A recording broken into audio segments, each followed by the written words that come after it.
So I went to the barn this evening, which is a pretty common thing that I do in my life.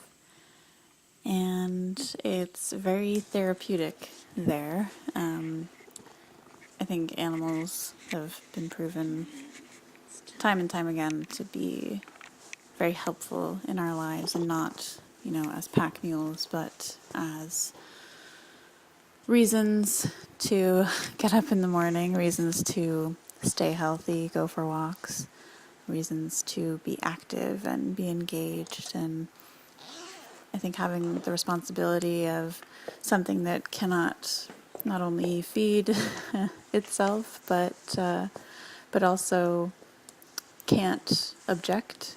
It can't cry out when it needs a caretaker.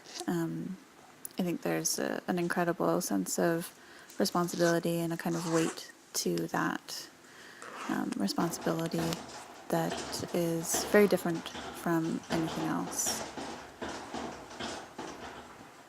I met Simba several years ago, and I instantly fell in love with him. He was, I think, about 3, almost 4, when I first actually met him. He had been at the barn that I was at for a while, and everyone from that barn has crazy Simba stories. He is, I like to call him a recovering or a converted neurotic. He is a thoroughbred, and they are built for speed, and they're very athletic, and they're great. They have a great work ethic, and the thing about thoroughbreds and racetracks is that they've been exposed to so much. They know a lot the minute they get to a new home, once they're done living on racetracks, if they get to leave. And he was lucky he never raced. He was too slow, apparently. So the first time that I got on him, he wasn't as much of a racehorse as he was a bucking bronco. And it was just this young horse that I had heard so much about, and I was like, you're not getting me off, buddy. You are in no way, shape, or form dismounting me. So sexual innuendos aside, I had a really great first ride with him. It was pretty crazy. There was this moment, and I tell everyone this story, but there was this moment of absolute calm and connectedness, and I don't know what happened, but there was a moment that we shared, and it was at that point that I thought to myself, I don't know how, and I don't care, but I want to ride this horse for the rest of my life. I want this horse to be in my life, and I want to be in his life. And that was kind of the beginning of the end, I guess. He is absolutely crazy, but he is amazing. I don't know how anyone could look at him and think otherwise.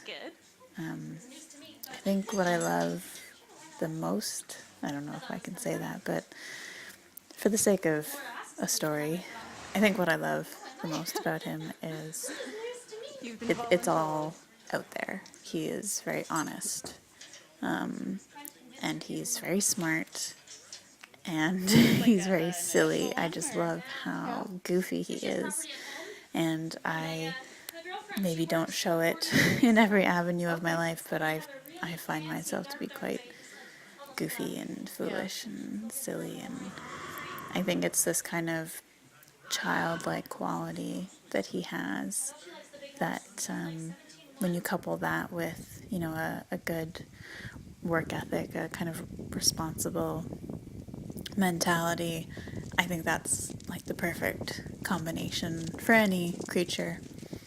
And I think those are my favorite kind of people and favorite kind of animals.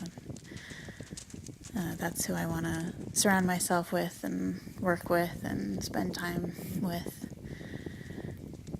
And he's lazy. He has his lazy moments. He'll see if he can get out of working today and tomorrow, and then if you catch him in the right mood and tell him in the right way, like, no, we're doing this, we're having a good time, and you're gonna work hard and you're gonna like it, he'll be like, oh, okay. And there's just something enjoyable about being with him and spending time with him, not even necessarily riding him, just hanging out. And he's very affectionate and very cuddly, and I think everyone likes that in an animal. It's just something about mammals. We just have to cuddle each other, I think. So Simba has been officially mine for almost 2 years now. That's right, bud. It'll be 2 years this December, but we've been in each other's lives for several more years than that. Hi. I've known him since he was just turning 4, and he'll be 8. Oh my God, in February. So he's definitely my little baby, and Noisy cows. he is the light of my little life.